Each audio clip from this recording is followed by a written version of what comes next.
दोस्तों, टीके study classes के यूट्यूब चैनल से मैं तेजकांत शर्मा सभी मित्रों का बहुत बहुत स्वागत करता हूं, हार्दिक अभिनंदन करता हूं। देखिए फ्रेंड्स, आज हम इंडियन ज्योग्राफी के अंदर आज हम बात करने वाले हैं जो गंगा रिवर सिस्टम है। गंगा रिवर सिस्टम के अंदर जो गंगा रिवर है उसकी जो सहायक नदियां हैं उनकी हम बात करेंगे। देखिएगा, आज हम बात करेंगे जो गंगा नदी की जो बाएं भाग से आकर मिलने वाली जो नदियां हैं उसकी हम बात करेंगे, और दाहिने भाग पर आकर मिलने वाली नदियां उनकी हम चर्चा करेंगे। इसके साथ ही हम बात करेंगे जो गंगा नदी की सबसे जो बड़ी जो सहायक नदी है यमुना नदी है। इस यमुना नदी का जो हम इसकी स्टडी अगले पार्ट में करेंगे, क्योंकि इसकी भी कुछ जो सहायक नदियां हैं, जैसे हम टॉन्स है, काली है, हिंडन है, बनास, चंबल, कालीसिंध, बेतवा और केन नदी है, इनके बारे में बात करेंगे। देखिएगा, इनको हम बात करेंगे। जो गंगा नदी है उसकी जो बाएं भाग से आकर मिलने वाली जो नदियां हैं उसमें हम चर्चा करेंगे रामगंगा नदी, गोमती नदी, घाघरा नदी, शारदा नदी, गंडक नदी, कोसी नदी। ठीक है। इसके दाहिने भाग से आकर मिलने वाली नदी है दामोदर नदी, महानंदा नदी, सोन नदी। ठीक है, तो इनकी हम बहुत ही डिटेल से चर्चा करेंगे। ठीक है फ्रेंड्स, देखिए फ्रेंड्स, आज का टॉपिक स्टार्ट करने से पहले मैं आपको कुछ जो मेरे से जो त्रुटि हुई है, जो गलतियां हुई, उसको हम थोड़ा सा हम सुधार लेते हैं और उसके लिए मैं माफी चाहता हूं। देखिए फ्रेंड्स, दो टॉपिक हैं, यानी कि दो बातें हैं। एक तो फ्रेंड्स, एक तो ऋषिकेश, ठीक है। एक तो आपको मैंने पिछले वीडियो में ऋषिकेश, ठीक है, एक तो ऋषिकेश और एक हरिद्वार, ठीक है। एक मिनट, यानी कि हरिद्वार मैंने आपको यूपी के अंदर बताया था। ठीक है फ्रेंड्स, सॉरी, उसके लिए मैं आपको माफी चाहता हूं। देखिएगा, यूपी नहीं है फ्रेंड्स, ये उत्तराखंड में है, ध्यान दीजिएगा, उत्तराखंड के अंदर ये आते हैं। ठीक है, तो यूपी के अंदर नहीं आते, ये उत्तराखंड, यानी कि ऋषिकेश भी उत्तराखंड में आता है और हरिद्वार भी उत्तराखंड में आता है। मैंने आपको यूपी में बता दी, उसके लिए मैं माफी चाहता हूं। ठीक है फ्रेंड्स, तो आगे बढ़ते हैं, देखते हैं। अब हम स्टार्ट करेंगे। देखिएगा, आज का जो हमारा टॉपिक रहेगा गंगा नदी की जितने भी सहायक नदी हैं उनकी हम चर्चा करेंगे। देखिएगा, आज का टॉपिक है जो गंगा रिवर है, गंगा नदी की सहायक नदियां। ठीक है, इसकी हम चर्चा करेंगे। आज हम सिर्फ रामगंगा, गोमती, घाघरा, शारदा, गंडक, कोसी, दामोदर, महानंदा और सोन नदी के बारे में हम कवर करेंगे। ठीक है, इसके अगला जो वीडियो आएगा हम उसके अंदर जो यमुना रिवर है इसकी, वैसे तो कहने का मतलब है कि यमुना नदी गंगा नदी की दाहिने भाग से आकर मिलने वाली सबसे बड़ी नदी है, तो इसको हम अलग से वीडियो बनाएंगे, क्योंकि इसकी भी कुछ सहायक नदी उसकी हम चर्चा करेंगे। तो इसका जो यमुना रिवर सिस्टम है उसको हम नेक्स्ट वीडियो में कवर करेंगे।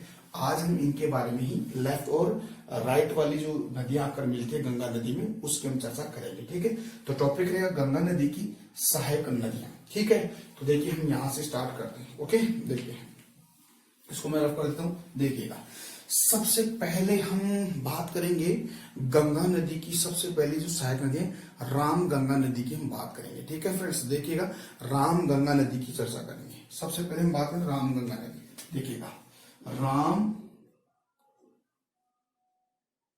गंगा नदी ये नदी है। ठीक है, देखिएगा, राम गंगा नदी, ये राम गंगा नदी है। ठीक है, तो इस राम गंगा नदी की अगर हम बात करें तो सबसे पहले हम देखते हैं कि इसका उद्गम कहां से होता है। ठीक है फ्रेंड्स, हम उद्गम बात करेंगे। देखिएगा, उद्गम जो रामगंगा नदी का उद्गम होता है वो होता है यानी कि पौड़ी गढ़वाल की पहाड़ियों से। आप ऐसे लिख सकते हो, गढ़वाल की जो पहाड़ियां हैं, और गढ़वाल के अंदर भी एक स्थान है उसका नाम है पौड़ी। गढ़वाल की पहाड़ियों से ये क्या करती है, इस जो आपकी रामगंगा नदी निकलती है और फिर ये शिवालिक को पार करते हुए जो नैनीताल है, ठीक है, नैनीताल आपको पता है उत्तराखंड में, शिवालिक को पार करते नैनीताल से बहते हुए जो नजीबाबाद है, यानी कि नजीबाबाद का है, यानी कि उत्तर प्रदेश है, वहां पर फिर क्या है, ये मैदानों में प्रवेश कर जाती है। और मैदानों में प्रवेश करने के बाद में यूपी के अंदर जो कन्नौज, यानी कि जिसको हम इत्र नगरी कहते हैं, कन्नौज के अंदर गंगा नदी के अंदर ये क्या करती है, उसके अंदर आकर मिल जाती है। कौन सी नदी? आपकी जो रामगंगा नदी। देखिए इसमें क्या, इसकी सबसे प्रमुख खास बात यह है कि जो रामगंगा नदी है, यानी कि रामगंगा नदी ही गंगा नदी की प्रथम ऐसी सहायक नदी है जो बाएं भाग से आकर मिलने वाली पहली नदी है। देखिएगा, ये बाएं भाग कर आने वाली पहली नदी, इसके अलावा कोई नदी नहीं जो गंगा नदी के अंदर आकर मिलती है। ठीक है फ्रेंड्स, तो इसको हम देखेंगे। देखिएगा, सबसे पहले हम बात करते हैं गंगा नदी का उद्गम। ठीक है फ्रेंड्स, तो उद्गम की बात करते हैं। देखिएगा, उद्गम तो आप भी ऐसे बनेगा। उद्गम की अगर हम बात करें फ्रेंड्स, तो क्या क्या हम बात कर सकते हैं इसके अंदर? देखिएगा, यानी कि पौड़ी गढ़वाल की पहाड़ियों से निकलते। देखिएगा, यानी कि इसको ऐसे लिखिएगा, पौड़ी गढ़वाल की पहाड़ियों से ये नदी निकलती है। कौन सी नदी? आपकी रामगंगा नदी। देखिएगा, रामगंगा नदी है, ये रामगंगा नदी फिर कहाँ जाती है? गढ़वाल की पहाड़ियों से निकलती है, फिर पौड़ी गढ़वाल की पहाड़ियों के बाद में शिवालिक की पहाड़ियों को ही पार करती है। शिवालिक की पहाड़ियों के बाद में ये कहाँ जाती है? नैनीताल। कहाँ जाती है? नैनीताल। देखिएगा, नैनीताल कहाँ है? उत्तराखंड में नैनीताल में जाती है। ठीक है, नैनीताल। ठीक है, और आपको पता है फ्रेंड्स, नैनीताल क्यों फेमस है? ठीक है, यानी कि नैनीताल है एक नेशनल पार्क है, यानी कि हम कहेंगे जिम कॉर्बेट राष्ट्रीय उद्यान यहाँ पे है। तो इसको याद रखिएगा, नैनीताल में क्या है, यानी कि जिम कॉर्बेट नेशनल पार्क। ठीक है, जिम कॉर्बेट नेशनल पार्क कहाँ है? नैनीताल में। तो ठीक है फ्रेंड्स, तो नैनीताल से होते हुए ये आगे जाती है, कहाँ पे रहेगी? नैनीताल के बाद में ये नजीबाबाद, यानी कि एक नजीबाबाद है, यानी कि नजीबाबाद जाती है, नजीबाबाद में ये जाती है। नजीबाबाद में ही क्या होता है फ्रेंड्स, यहाँ पर ये क्या है कि मैदानों में प्रवेश करती है, यानी कि नजीबाबाद में आपकी जो कौन सी नदी, यानी कि रामगंगा नदी मैदानों में प्रवेश करती है, मैदानों में प्रवेश करती है। इससे पहले तो क्या फ्रेंड्स, यानी कि आप पौड़ी गढ़वाल या शिवालिक की पहाड़ियों में और उत्तराखंड में ये क्या करती है कि ये जाती है कहाँ? पहाड़ों में बहती है। फिर जैसे ही नजीबाबाद में आती है, नजीबाबाद में आने के बाद में ये मैदानों में प्रवेश कर जाती है। ठीक है, तो ये नजीबाबाद कहाँ है? ये उत्तर प्रदेश में। ठीक है, उत्तर प्रदेश में। तो उत्तर प्रदेश के अंदर मैदानों में ये प्रवेश कर जाती है। ठीक है फ्रेंड्स, देखते हैं आगे। देखिएगा, जब उत्तर प्रदेश में नजीबाबाद के अंदर जैसे ही नजीबाबाद से आगे जाती है, तो फिर ये कहाँ प्रवेश कर जाती है? कन्नौज में प्रवेश कर जाती है। कहाँ प्रवेश कर जाती है? कन्नौज के अंदर। देखिएगा, कन्नौज के अंदर ये प्रवेश कर जाती है। और कन्नौज आपको पता है यूपी में है, और कन्नौज के अंदर ही के देखिएगा कन्नौज है, यानी कि कन्नौज के अंदर ही ये कहाँ चली जाती है? कन्नौज में। और कन्नौज के अंदर आकर किस में मिल जाती है? आपकी गंगा नदी के अंदर ये मिल जाती है। तो गंगा नदी में मिल जाती है, यानी कि कन्नौज में गंगा नदी में मिल जाती है। कहाँ? कन्नौज में। ओके फ्रेंड्स, देखते हैं एक बार फिर से। इसके अलावा और हम रामगंगा नदी के बारे में बात करें, तो इसकी अगर सहायक नदी की हम बात करें, तो सहायक नदी है इसकी कोह नदी, यानी कि रामगंगा नदी की सहायक नदी कौन सी है? कोह नदी। तो आई होप डियर फ्रेंड्स ये सारी बातें समझ में एक बार फिर से देखिएगा। देखिए फ्रेंड्स, जो रामगंगा नदी है, रामगंगा नदी का उद्गम अगर देखें तो पौड़ी गढ़वाल की पहाड़ियां, यानी कि आप इसको ये भी कह सकते हो गढ़वाल की पहाड़ी से निकलती है। गढ़वाल की पहाड़ियों के बाद में शिवालिक की पहाड़ियों को पार करते हुए नैनीताल में प्रवेश कर जाती है। नैनीताल में आपको पता है जिम कॉर्बेट नेशनल पार्क है, यानी कि यहाँ से गुजरती फिर ये नजीबाबाद के अंदर प्रवेश कर जाती है, जो नजीबाबाद कहाँ है? उत्तर प्रदेश में। और उत्तर प्रदेश में ही पहली बार आप ये जो आपकी जो रामगंगा नदी है ये मैदानों में प्रवेश कर जाती है। अगर हम देखें ऐसे ही हम अगर गंगा नदी की बात करते हैं, गंगा नदी क्या करती है, गंगा नदी ऋषिकेश से हरिद्वार आती है और हरिद्वार में पहली बार ये मैदान में प्रवेश करती है। ऐसे ही रामगंगा नदी नजीबाबाद में क्या करती है, मैदानों में प्रवेश करती है और फिर नजीबाबाद यूपी यानी उत्तर प्रदेश में ही कन्नौज है जिसको हम इत्र नगरी भी कहते हैं, वहां पर कन्नौज के अंदर प्रवेश कर जाने के बाद में गंगा नदी के अंदर आकर ये आपकी रामगंगा मिल जाती है। तो ये तो हम बात कर ली है रामगंगा नदी की, और इसकी जो सहायक नदी है कोह नदी है। तो आई होप डियर फ्रेंड्स आपको बातें समझ में आई। ठीक है, देखिएगा यहाँ से बहती है और यहाँ गंगा नदी के अंदर मिल जाती है, कहाँ पे, कन्नौज में। ठीक है फ्रेंड्स, तो ये बातें समझ में। दूसरी नदी की बात हम करते हैं, देखिएगा मैं इसको इरेज कर देता हूँ। ठीक है, देखते हैं अगली नदी है। अगली नदी की हम चर्चा करेंगे, बहुत ही इंपॉर्टेंट नदी है। ठीक है, और इस नदी से भी क्वेश्चन आते हैं। ठीक है, तो उसकी हम चर्चा करेंगे। देखिएगा अगली जो रिवर है उसको हम गोमती नदी बोलते हैं। कौन सी नदी बोलते हैं, गोमती नदी। देखिएगा इसको बोलते हैं गोमती नदी। आप देखते हैं गोमती नदी की क्या क्या बातें। सबसे पहले हम देखेंगे गोमती नदी का उद्गम देखते हैं, बहुत इंपॉर्टेंट है। देखिएगा यानी कि इस आपकी जो गंगा नदी है इसकी एकमात्र सहायक नदी है जो मैदानों से निकलती है। कहने का मतलब है आपकी गोमती नदी है यानी कि जो पीलीभीत है, पीलीभीत उत्तर प्रदेश में है। ठीक है, और उत्तर प्रदेश में एक फुलर झील है, यानी कि फुलर झील से निकलती है और फिर ये लखनऊ, सुल्तानपुर और जौनपुर के अंदर ये प्रवाहित होती है और फिर जो गाजीपुर है यानी कि गाजीपुर के अंदर आपकी गंगा के अंदर ये मिल जाती है। तो देखते हैं, पहले हम बात करते हैं इसके उद्गम की बात करते हैं। ओके, देखिएगा सबसे पहले हम बात करते हैं उद्गम। उद्गम की बात अगर करें तो फ्रेंड्स गंगा गोमती नदी है। गोमती नदी फुलर, एक फुलर झील है, बहुत ही फुलहर झील है यानी कि फुलहर झील।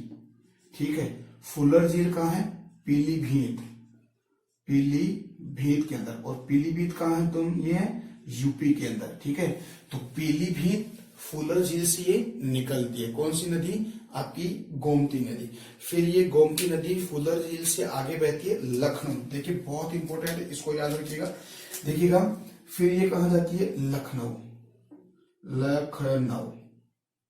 फिर लखनऊ के बाद में कहा जाती है सुल्तानपुर। ठीक है, और फिर जौनपुर। देखिएगा फिर जाती है सुल्तानपुर, सुल्तानपुर और फिर जाती है जौनपुर। ठीक है, जौनपुर, सुल्तानपुर और जौनपुर में जाती है। ठीक है, और सुल्तानपुर जौनपुर के पश्चात आता है गाजीपुर आता है। ठीक है, गाजीपुर यानी कि गाजीपुर आता है और गाजीपुर के अंदर किस में जाकर मिल जाती है, गंगा के अंदर ये मिल जाती है। ठीक है, यानी कि फिर ये गाजीपुर में गंगा नदी में मिल जाती है, गंगा नदी में मिल जाती है। ठीक है फ्रेंड्स, एक बार फिर से देखिएगा। देखिएगा गोमती नदी है, गोमती नदी का उद्गम अगर हम बात करें तो उद्गम कहाँ होता है, इसका उद्गम होता है फुलर झील, पीलीभीत, उत्तर प्रदेश से। ठीक है, यानी कि फुलर झील है उत्तर प्रदेश के पीलीभीत जिले में। फिर ये जाती है आपके कहाँ, लखनऊ में प्रवाहित होती है। लखनऊ के बाद में ये सुल्तानपुर में जाती है। सुल्तानपुर के अंदर ये कहाँ जाती है, यानी कि जौनपुर में। जौनपुर में बाद में ये कहाँ जाएगी, यूपी जो गाजीपुर, वहां पर जाकर गंगा के अंदर मिल जाती है। तो देखिएगा फ्रेंड्स, ये जो तीनों शहर है ये गोमती नदी के किनारे बसे हुए हैं। यानी कि गोमती नदी के किनारे कौन कौन से शहर बसे हैं, लखनऊ, सुल्तानपुर और जौनपुर। आपको पता है लखनऊ उत्तर प्रदेश की राजधानी। ठीक है फ्रेंड्स, तो ये हो गया आपका किसका, गोमती नदी का फंडा हो गया। ओके, अगली नदी देखते हैं। देखिए फ्रेंड्स, ओके देखिएगा, ठीक है देखते हैं। देखिएगा गोमती नदी, ये गोमती नदी है और गोमती नदी बाएं भाग से आकर जो गाजीपुर है, गाजीपुर के अंदर आपकी इस रिवर यानी कि आपकी गंगा नदी के अंदर आकर मिल जाती है। ठीक है, अब देखते हैं गोमती नदी के बाद में घाघरा नदी की हम बात करते हैं। ठीक है फ्रेंड्स, देखिएगा घाघरा नदी, घाघरा नदी की हम चर्चा करते हैं। देखिएगा घाघरा नदी, देखिए घाघरा नदी। ठीक है, घाघरा नदी की हम बात करते हैं, इसको थोड़ा ध्यान देखिएगा। जो घाघरा नदी है, घाघरा नदी की उद्गम की अगर बात करें फ्रेंड्स, देखिएगा मापचा चुंग हिमनद से निकलती है, यानी कि मापचा चुंग हिमनद से निकलती है, यानी कि तिब्बत के पठार से ये निकलती है और फिर अयोध्या और बलिया जाती है और बलिया के बाद में छपरा यानी कि बिहार में प्रवेश कर जाती है और बिहार यानी कि छपरा के अंदर ये आकर आपकी गंगा नदी के अंदर ये क्या मिल जाती है। इसके साथ ही अगर इस घग्गर नदी का अगर उपनाम देखें, दूसरा नाम देखें, तो इसका नाम है करनाली नदी भी कहते हैं। ठीक है, तो देखिएगा सबसे पहले हम देखें इसका उपनाम, देखिएगा इसको करनाली नदी भी कहते हैं, यानी कि उपनाम की बात अगर करें तो इसको करनाली नदी भी कहते हैं। ठीक है, किसको? आपकी इस घाघरा नदी को। सबसे पहले हम बात करते हैं उद्गम की बात। ठीक है फ्रेंड्स, उद्गम की हम चर्चा करेंगे। देखिएगा इसका उद्गम कहाँ होता है, इसका उद्गम होता है मापचा चुंग हिमनद। देखिएगा मापचा चुंग हिमनद से इसका उद्गम होता है। और जो मापचा चुंग जो हिमनद है, ग्लेशियर, ये कहाँ है? तिब्बत के पठार में, यानी कि तिब्बत के पठार। ठीक है फ्रेंड्स, तो इसको याद रखिएगा, तिब्बत के पठार से। ठीक है, फिर ये देखिएगा मापचा चुंग हिमनद के पश्चात यानी कि तिब्बत से आगे बहते कहाँ जाएगी? ये अयोध्या। ठीक है, देखिएगा अयोध्या जाएगी, अयोध्या से फिर ये बलिया जाएगी, बलिया। ठीक है, अयोध्या, बलिया, और बलिया से फिर ये छपरा, कहा? बिहार में प्रवेश करेगी, छपरा। देखिएगा छपरा, ये कहाँ है? बिहार है, और ये बिहार में प्रवेश कर जाती है और बिहार में ही कहा मिलती है? ये गंगा नदी में मिल जाती है। किसमें? गंगा नदी के अंदर मिल जाती है, गंगा नदी में ये मिल जाती है। ओके, देखते हैं, एक बार फिर से देखते हैं। देखो फ्रेंड्स, घाघरा नदी है, घाघरा नदी का उपनाम यानी दूसरा नाम है करनाली नदी भी कहते हैं। ओके, और ये इसका जो उद्गम होता है ये मापचा चुंग हिमनद जो कहाँ है? तिब्बत के पठार में है, वहां से ये निकलती है, फिर ये अयोध्या जाती है, अयोध्या के बाद ये बलिया जाती है, बलिया के पास में छपरा के अंदर जाती है। छपरा कहाँ है? बिहार में, और छपरा के अंदर ही कहाँ? गंगा नदी के अंदर ये मिल जाती है। ठीक है, देखिएगा घाघरा नदी, इसके बाद में ये शारदा नदी से में आकर मिलते हैं, फिर ये जाती है कहाँ? अयोध्या जाती है, अयोध्या से बलिया, बलिया से फिर ये छपरा, छपरा के अंदर फिर बिहार में प्रवेश करने के बाद गंगा के अंदर ये आकर मिल जाती है। तो आई होप डियर फ्रेंड्स ये बातें आपको समझ में आ रही है। ठीक है फ्रेंड्स, तो मैं इसको रफ कर देता हूँ, अगली रिवर के बारे में चर्चा करेंगे। देखिएगा तो आपको समझ में आ रहा है फ्रेंड्स, देखिएगा वीडियो को पीछे करके भी आप इसको दोबारा से देख सकते हो। ठीक है फ्रेंड्स, देखते हैं अगली रिवर है शारदा नदी। ठीक है फ्रेंड्स, देखिएगा शारदा नदी बहुत इंपॉर्टेंट है, शारदा नदी। ओके, अब देखते हैं शारदा नदी की चर्चा अगर करें तो देखिए शारदा नदी है, शारदा नदी का अगर उद्गम देखें तो फ्रेंड्स शारदा नदी का उद्गम होता है कुमाऊं हिमालय। देखिएगा मैंने आपको बताया था, यानी कि जो सिडनी बुराड़ के द्वारा हिमालय को 3 भागों में डिवाइड किया, 4 भागों में डिवाइड किया गया है, जिसमें आपने कुमाऊं हिमालय भी आपने सुना होगा, जिसको नेपाल हिमालय भी हम कहते हैं। तो देखिएगा कुमाऊं हिमालय से ये आपकी जो शारदा नदी निकलती है, और कुमाऊं हिमालय के बाद में ये रामपुर है, रामपुर के अंदर आकर किसमें मिल जाती है? घाघरा के अंदर ये मिल जाती है। तो सबसे पहले हम देखते हैं, देखिएगा उद्गम की हम चर्चा करते हैं। उद्गम देखिएगा ये आते हैं कुमाऊं हिमालय, कुमाऊं हिमालय से निकलती है, फिर ये कहाँ जाएगी? एक स्थान है उसका नाम है कुमाऊं के बाद में ये जाती है कहाँ? रामपुर में, यानी कि रामपुर के अंदर ये जाती है, और रामपुर में ही किसमें मिल जाती है? ये आपकी घाघरा नदी में मिल जाती है, यानी कि घाघरा नदी में मिल जाती है। ठीक है फ्रेंड्स, देखिएगा शारदा नदी है, कुमाऊं हिमालय से निकलेगी, फिर ये दक्षिण की तरफ बहेगी, फिर आपको पता है घाघरा नदी में आकर ये मिल जाती है, और फिर घाघरा और शारदा की संयुक्त धारा मिलकर आपकी किसमें, यानी कि छपरा के यानी छपरा के अंदर यानी बिहार में आपकी गंगा नदी से आकर मिल जाती है। तो कहने का मतलब है यानी कि शारदा नदी किसकी सहायक नदी है, सॉरी यस शारदा नदी किसकी सहायक नदी है, घाघरा नदी की। तो कुमाऊं हिमालय से निकलेगी, कुमाऊं हिमालय के बाद में जाएगी कहाँ, रामपुर में, और रामपुर में किस में मिल जाएगी, आपके घाघरा नदी में मिल जाती है। देखिएगा ये जो स्थान है ये रामपुर है, ठीक है, यानी कि घाघरा में इसमें मिल जाएगी। ठीक है, तो ये रामपुर है। अब इसके बारे में और अगर हम चर्चा करें फ्रेंड्स, तो इसकी क्या क्या विशेषता है देखिएगा। सबसे पहले हम इस घाघरा नदी है, इसका उद्गम की तो बात हो गई है, इसके उपनामों की हम बात करें, क्या क्या इसके उपनाम है देखिएगा।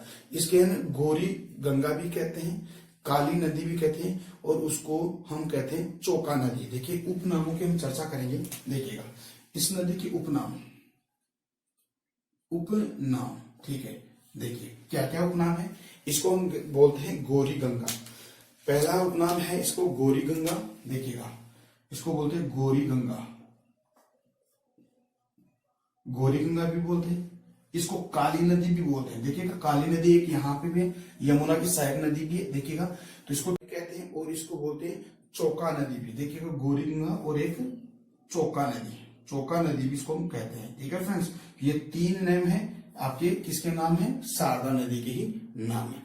अगर देखिए फ्रेंड्स इसकी जो सहायक नदियां हैं, शारदा नदी की कुछ सहायक नदी है, यानी कि जो आपका रामपुर में गगर नदी के अंदर आके मिलने से पहले इसकी कुछ और भी सहायक नदी हैं। जैसे अगर हम कहें सरयू नदी भी इसकी सहायक नदी है, शारदा नदी भी इसकी सहायक नदी है, राप्ती भी इसकी सहायक नदी है, छोटी गंडक भी इसकी सहायक नदी है। तो देखिएगा इसकी सहायक नदियों की हम बात कर लेते हैं। देखिएगा सहायक नदियां, ठीक है। देखिए फ्रेंड्स सहायक नदियां कौन कौन सी, आप इसको देखिएगा पहली सहायक नदी सरयू, शारदा, राप्ती। देखिएगा इसको लिखिए सरयू, शारदा, राप्ती, छोटी गंडक, ये इसकी सहायक नदी है। यानी कि सरयू, शारदा, राप्ती, छोटी गंडक इसकी सहायक नदी है। ठीक है, इसकी खास अगर बात करें तो देखिए फ्रेंड्स जो आपकी जो शारदा नदी है, ये शारदा नदी यानी कि बिहार और उत्तर प्रदेश की सीमा बनाती है। देखिएगा ये है ना बिहार और उत्तर प्रदेश की सीमा बनाते, बहुत इंपॉर्टेंट है, यानी कि बिहार और उत्तर प्रदेश की सीमा बनाती है। तो आई होप डियर फ्रेंड्स ये आपको समझ में आ रहा है। ठीक है फ्रेंड्स, हम अगली नदी की चर्चा करेंगे। देखिएगा कौन सी नदी है, इसके बाद में गंडक नदी है। ठीक है, तो गंडक नदी की हम चर्चा कर लेते हैं। देखिएगा गंडक नदी की अगर हम चर्चा करें तो देखिएगा गंडक नदी, ओके, गंडक नदी, ओके फ्रेंड। देखिएगा गंडक नदी की क्या क्या बातें हैं। ठीक है, सबसे पहले हम गंडक नदी का उद्गम देखिएगा। ठीक है, देखिएगा गंडक नदी है ये जो नेपाल हिमालय से निकलती है। सबसे पहले हम उद्गम की बात करते हैं। देखिएगा उद्गम कहां से निकलेगी, नेपाल हिमालय से निकलती है। कहां,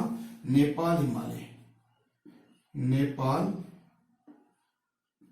हिमालय से आपकी गंडक नदी निकलती है। इसके अलावा अगर देखिए फ्रेंड्स नेपाल हिमालय के बाद में कहा जाएगी, बिहार। ठीक है, बिहार जाएगी, बिहार के बाद आपको पता चंपारण। ठीक है, चंपारण जो किसान आंदोलन था आपको पता है, चंपारण। ठीक है, चंपारण जाएगी। अब देखिए चंपारण के बाद में अगर देखें तो चंपारण के बाद में जो हाजीपुर आता है। ठीक है, कहा, हाजीपुर। देखिएगा गंडक है ये है हाजीपुर है। ठीक है, ये स्थान का है हाजीपुर। ठीक है, तो ये हाजीपुर है, हाजीपुर में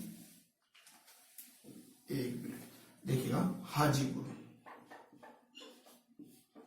हाजीपुर में ये कहा मिल जाती है, गंगा में मिल जाती है। कहा मिल जाती है, गंगा के अंदर ये मिल जाती है, गंगा नदी में मिल जाती है। ओके, देखिए एक बार फिर से, नेपाल हिमालय से इसका उद्गम होता है, फिर ये बिहार जाएगी, बिहार के बाद में ये चंपारण जाती है, चंपारण के बाद में ये आपका हाजीपुर में प्रवेश कर जाती है, और हाजीपुर के अंदर ही आपको पता है गंगा नदी के अंदर या क्या कर जाती है, मिल जाती है गंगा नदी के अंदर। ठीक है, इसके अलावा हम इसके बारे में चर्चा करें तो आपकी जो गंडक नदी है, ये गंडक नदी का उपनाम अगर देखिए, इसका एक अलग नाम है, इसका नाम है नारयणी। ठीक है, इसका उपनाम देखिएगा, गंडक नदी का उपनाम है नारयणी। देखिएगा, नारयणी नदी भी इसको हम कहते हैं। तो ये आपकी जो गंडक नदी है, इसका उपनाम हो गया। ओके फ्रेंड्स, देखते हैं और भी आगे देखें, तो आप इसका स्क्रीनशॉट लीजिएगा, देखते हैं आगे। ओके, देखते हैं, तो मैं इसको रफ कर देता हूं। ओके, देखते हैं। अगली नदी है, आपको पता है कोशी नदी की चर्चा करेंगे। ठीक है फ्रेंड्स, तो देखिएगा कोशी नदी है, कोशी नदी की क्या क्या विशेषता है देखिएगा। कोशी नदी, कोशी नदी। ओके फ्रेंड्स, देखिएगा कोशी नदी है, देखते हैं इसका उद्गम, देखते हैं सबसे पहले उद्गम। ठीक है, तो देखिएगा ये बहुत इंपॉर्टेंट है, यानी कि तिब्बत के अंदर एक स्थान है, यानी कि गोसाई थान चोटी, यानी कि गोसाई थान चोटी से निकलती है। ठीक है फ्रेंड्स, इसका उद्गम देखते हैं, यानी कि उद्गम देखिएगा, गोसाई थान चोटी से ये निकलती, जो कहां है, तिब्बत में है। ठीक है, तो ये गोसाई थान चोटी से निकलती है, फिर गोसाई थान चोटी के बाद में ये 7 धाराओं में मिलती है, यानी कि यहां से निकलती है। कहने का मतलब है, अगर हम यूं कहें तो गोसाई थान की 7 धाराएं हैं, ऐसे ये 7 धाराएं हैं। ठीक है, 7 धाराओं के मिलने से क्या होता है, फिर इसका नाम क्या होता है, कोशी नदी पड़ता है। ठीक है, तो 7 धाराओं में बहती है, और 7 धाराओं बहने के बाद में इसका नाम पड़ जाता है आपकी कोशी नदी पड़ता है। पहले अगर इसका नाम देखिए, 7 धाराएं हैं, कोशी नदी बाद में पड़ता है, 7 धाराओं में गोसाई थान से निकलती है ना, तो ये 7 धाराओं में बहती है, और फिर कोशी नदी का नाम पड़ता है 7 धाराओं के मिलने के बाद में। ठीक है, फिर ये क्या होता है कि जो भागलपुर है, देखिएगा ये भागलपुर है, यहाँ पे भागलपुर है, यानी कि इसके बाद में कहा जाएगी, भागलपुर में, यानी कि भागलपुर, यानी कि भागलपुर में किस में मिल जाती है, गंगा नदी के अंदर ये आकर मिल जाती है। किसमें, गंगा नदी के अंदर ये मिल जाती है। आपको याद रखना है, ये कौन सा स्थान है, भागलपुर के अंदर ये गंगा नदी के अंदर आकर मिल जाती है। ठीक है फ्रेंड्स, देखिएगा जो अगर हम कहें कि जहां, यानी कि इसकी जो संयुक्त धारा होती है, कहने का मतलब है, यानी कि इसकी जो संयुक्त धारा होती है, इन सभी की संयुक्त धारा, एक बार फिर से देखिएगा, यानी कि 7 धाराओं में बहती है, और इन सभी 7 धाराओं, जो 7 धाराएं होती है, उस 7 धाराओं के मिलने से इसका नाम पड़ता है अरुणा नदी। एक बार फिर से देखिए, अरुणा नदी पड़ता है, फिर बाद में इसका नाम पड़ता है क्या, कोसी नदी। इसके लिए माफी चाहता हूं, देखिएगा एक बार फिर से देखिएगा, गोसाई थान चोटी से ये तिब्बत से निकलती है, 7 धाराओं में बहती है, 7 धाराएं जब मिलती है, यानी कि जब मिलती है तो इसका नाम पड़ जाता है अरुणा नदी। फिर अरुणा नदी के बाद में इसका नाम पड़ता है कोशी नदी। फिर ये कोशी नदी क्या है, यानी कि भागलपुर में जाएगी, भागलपुर के अंदर फिर किसमें मिल जाती है, आपकी गंगा नदी के अंदर ये मिल जाती है। तो नाम याद रखिएगा, भागलपुर में आकर कोशी क्या करती है, गंगा नदी में मिल जाती है, यानी कि भाग कोसी भाग, क्योंकि ये कहने का मतलब रास्ता चेंज करने में माहिर है, इसीलिए इसको क्या कहते हैं, यानी कि बिहार का शोक कहते हैं। ठीक है, तो देखिएगा इस कोसी नदी को क्या कहते हैं, बिहार का शोक कहते हैं। बहुत इंपॉर्टेंट है, बिहार का शोक इसको हम कहते हैं। क्यों कहते हैं, क्योंकि ये अपने जो मार्ग परिवर्तन करती है, अपने मार्ग परिवर्तन करती है, इसीलिए इसको क्या बोलते हैं, बिहार का शोक कहते हैं। तो ये भी याद रखिएगा। ठीक है, देखते हैं अगली नदी की हम बात करते हैं, इसके बाद में हम अगली नदी की चर्चा करेंगे, और वो नदी है महानंदा नदी। देखिएगा, महानंदा नदी की हम चर्चा करते हैं। ओके, देखते हैं आगे। देखिए महानंदा जो नदी है, ये महानंदा नदी कहां से निकलती है, देखिएगा महानंदा नदी। ठीक है, देखिए ये महानंदा नदी है, इसकी हम चर्चा करते हैं। देखिएगा सबसे पहले देखते हैं महानंदा नदी का उद्गम स्थान। देखिएगा ये दार्जिलिंग की पहाड़ियों से निकलती है महानंदा नदी और ये फिर फरक्का जाती है। देखिएगा याद क्या रखना है, ये दार्जिलिंग, देखिएगा दार्जिलिंग की पहाड़ियों से निकलती है, फिर ये जाती है कहाँ, फरक्का। देखिए फरक्का है, फरक्का के पास कहाँ मिलती है, यानी फरक्का यूं हम कह सकते हैं कि जो मालदा, यानी फरक्का या हम मालदा की बात करते हैं, मालदा के पास में कहाँ मिल जाती है, गंगा के अंदर मिल जाती है, गंगा नदी में ये मिल जाती है। तो आई होप डियर फ्रेंड्स इसकी चर्चा हम इतनी ही करेंगे क्योंकि ज्यादा फेमस नहीं है, इसलिए इसकी नहीं चर्चा करते हैं। ठीक है, अगली नदी की हम चर्चा करते हैं। देखिएगा अगली नदी है दामोदर नदी, इसके बारे में अलग से और पढ़ लेंगे। तो देखते हैं दामोदर नदी की हम चर्चा करते हैं। देखिएगा दामोदर नदी, देखिएगा दामोदर नदी, ठीक है, दामोदर नदी की चर्चा करते हैं। देखिएगा दामोदर जो नदी है, ये दामोदर नदी कहां से निकलती है, छोटा नागपुर के पठार से निकलती है, फिर ये कहाँ जाती है, आसनसोल जाती है, और आसनसोल के पास में जाने के बाद में हुगली के अंदर ये मिल जाती है। ठीक है, देखिएगा दामोदर नदी है, यहाँ पर छोटा नागपुर का पठार है, फिर ये पश्चिम की तरफ बहती है, और पश्चिम की तरफ बहने के बाद में ये यानी कि गंगा नदी की ही शाखा है, यानी हुगली यानी कि फरक्का के बाद में दो भागों में डिवाइड हो जाती है आपकी गंगा नदी। तो दक्षिण की तरफ जो आती है उसको हुगली नदी कहते हैं, और हुगली नदी के अंदर ये आकर मिल जाती है। कौन सी नदी, आपकी दामोदर नदी। देखिएगा सबसे पहले हम उद्गम की बात अगर करें, देखिएगा उद्गम की बात करें तो ये छोटा नागपुर का पठार, ठीक है, मैंने पठार के बारे में चर्चा की तो पठार वाला वीडियो देखिएगा, समझ में आएगा। छोटा नागपुर के पठार से निकलती है, फिर कहां जाती है, आसनसोल जाती है। ठीक है, इसके बाद में क्या है, आसनसोल जाती है, और फिर आसनसोल के बाद में कहा, हुगली नदी के अंदर मिल जाती है। गंगा नदी में नहीं मिलती, हुगली नदी में, क्योंकि गंगा नदी की साइड, गंगा नदी यहाँ से फरक्का से दो भागों डिवाइड जाती है, जो इसकी दक्षिणी जो शाखा होती है हुगली के अंदर यहाँ आकर मिल जाती है। कौन सी, दामोदर नदी। देखते हैं इसके बाद में, यानी कि जो दामोदर नदी है उसको हम क्या कहते हैं, बंगाल का शोक कहते हैं, क्योंकि ये भी मार्ग परिवर्तन करती है, इसलिए इसको क्या बोलते हैं, बंगाल का शोक कहते हैं। क्या कहते हैं, बंगाल का शोक कहते हैं, इसको याद रखिएगा। इसके अलावा अगर हम और देखें तो आपको पता है इसके किनारे पर दो बड़े सिटी बसी हुई, एक तो धनबाद और एक दुर्गापुर, यानी इस दामोदर नदी के बाद में दामोदर नदी के किनारे दो डिस्ट्रिक्ट है, यानी कि सॉरी दो सिटी है, एक तो धनबाद और एक दुर्गापुर, ये दो शहर बसे हैं इसके किनारे पे। ठीक है, तो इसको याद रखिएगा।